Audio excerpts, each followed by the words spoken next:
So the Grand Cherokee has left, and you can see behind me that I've got the kind of Carolina squatted Tacoma back in here. Got to lift the back end of that.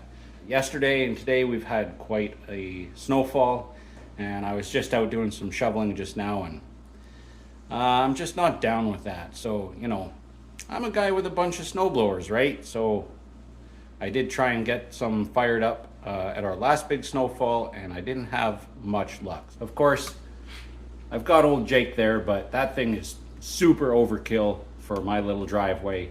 Pretty hard to steer. It needs a little work anyway to really be a workhorse like that. There's you can just see right there. That's the mid 70s Gilson. I tried to fire it up. It was running a few years ago, but now it's not. I have there the 1978 Toro. Apparently it was once running, but I haven't even tried. Behind me, well, 1968 Toro. And that was running and working well, but now as soon as I put it under load, it dies out. It's been sitting a few months. All I did was clean that carburetor, and maybe it's not in the best of shape. So I got this off of Amazon. It's my usual Kazaki brand, and this is not strictly the right number, but it kind of looks the part. I think it will more or less do. So let's stab it on there and see if that thing will, maybe that's going to be my go-to machine. I don't know. That's the one with the power handle that you can pull the whole thing right off. But nothing for it but to get that carb on. So let's get to it.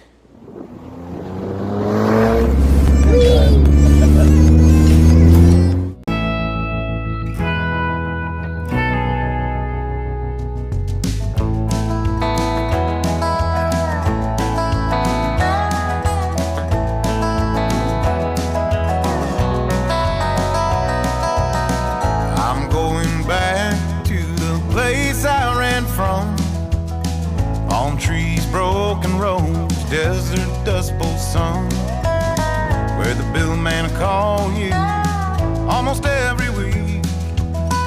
Which bills to pay today, what's left in the fridge to eat. Where stars frame the night, born out of dreams, just close enough to give hope, but too far to reach.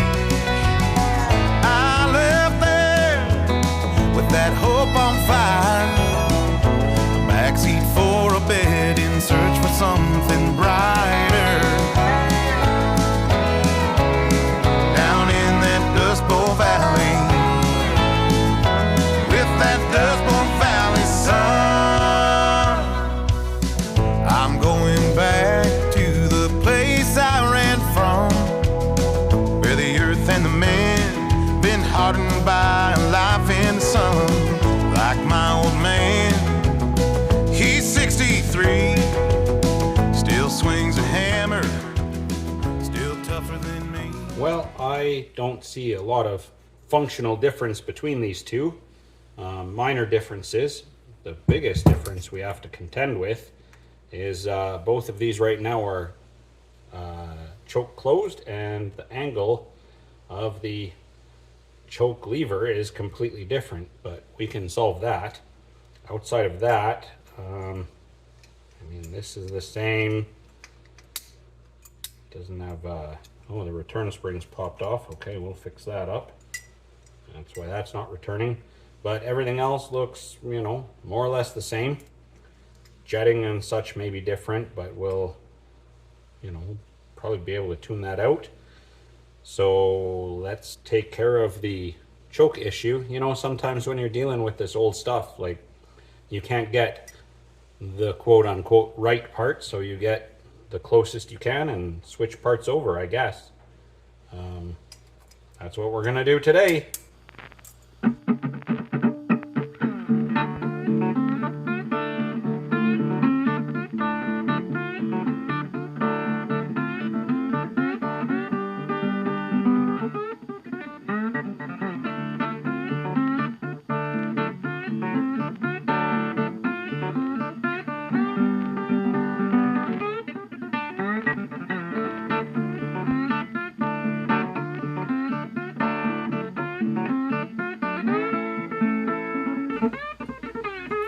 Okay.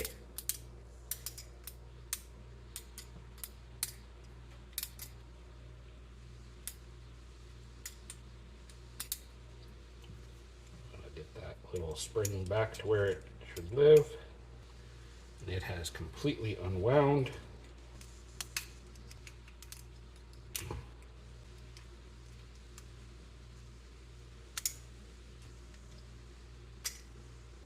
All right, well, I'm confident enough to put this on and try it.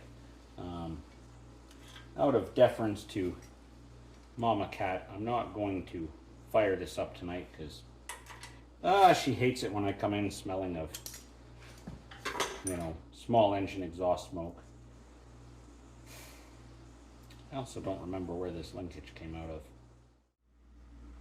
Well, unfortunately, our snowblower here is leaking fuel out of the carburetor like crazy, so we may have a stuck needle or whatever.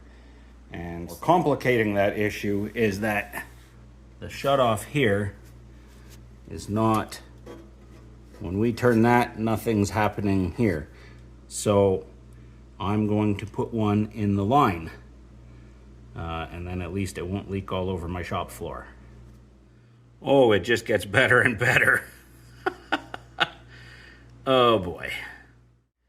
Well, I really don't have time to mess too much more with this. I just drained the fuel out of it, and I do have right there sort of a parts machine.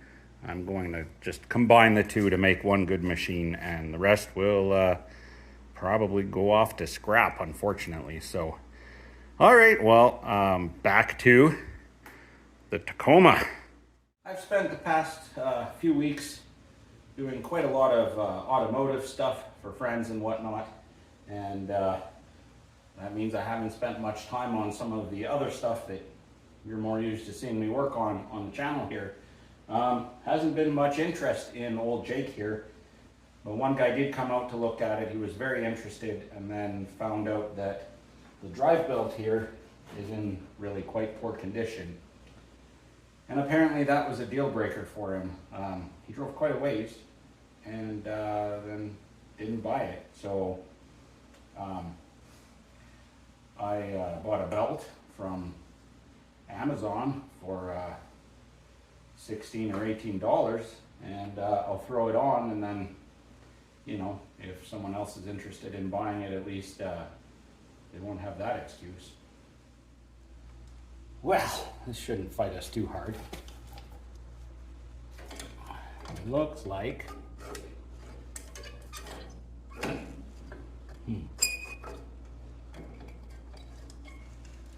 that's quite the setup.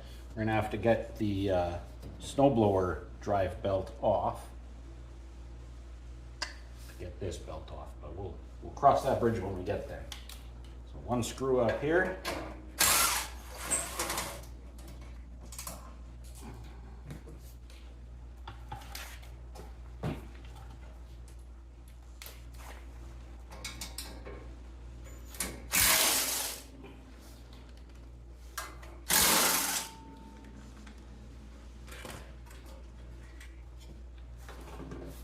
Panel.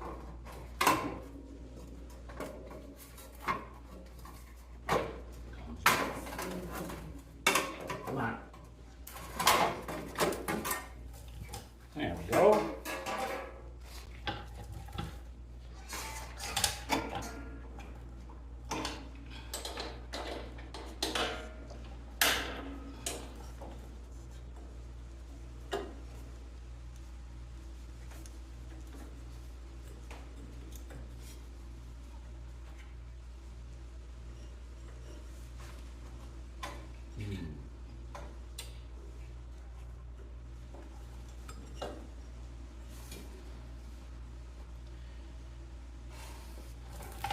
Half tempted to just cut this belt off.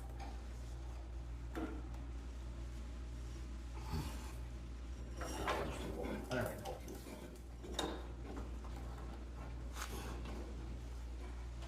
Oh yeah, there's a little belt retaining tab inside here.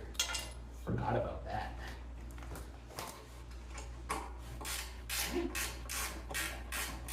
Get one loose. Grab item.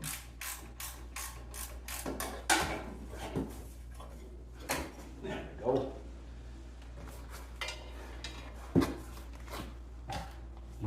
The other thing I wonder is this cover.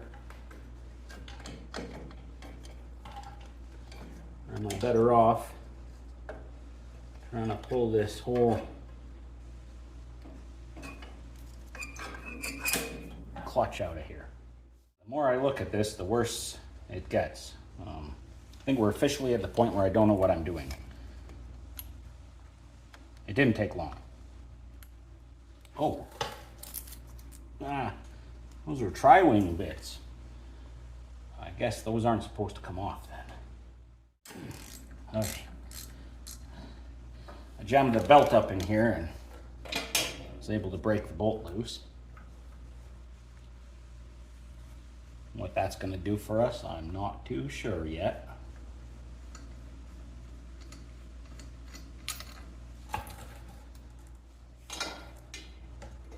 I think we probably need a big puller here. Like a big 3/4 inch bolt or something. Pop that out of there.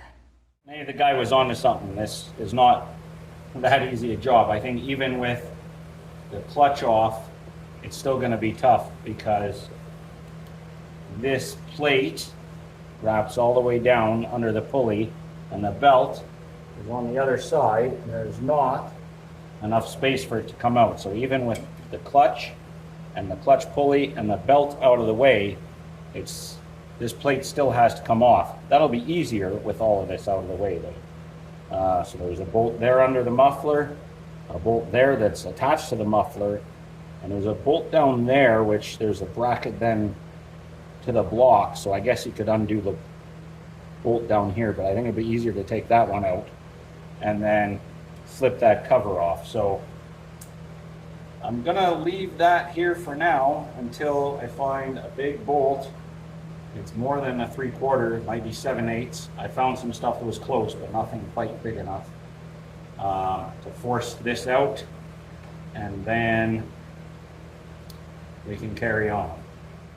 Well, for now I'm waiting for a 7/8 course something or other to fall into my lap to use as a clutch removal tool on this thing. I mean, I don't think that just wailing on it with a hammer is going to work. It's pretty rusted in there, and I don't want to break anything, so just got to figure out something that's of that gigantic thread to put in there and pop that thing out. In the meantime, while I'm waiting for that, it's kind of come down to this for these two. I didn't want to do this, but in light of the fact that the 1968's fuel tank is leaking so badly, I'm going to rob from what I believe is a 1978. And I mean, this chassis is in really rough shape too. I really like the Toro graphics on it and the old school Snowhound 20 logo, but this one's just in so much better shape. So I think the thing to do is kind of strip this one down. The wheel discs are in way better shape, but it doesn't have the cool power handle that the other one has. So I'm going to basically mix and match the best parts of the two, and the rest will be sacrificed to the scrap gods, I suppose. So I'm gonna get to pulling this thing apart, see what I have to do to get the power handle plate to fit on this chassis. I don't think it'll take much.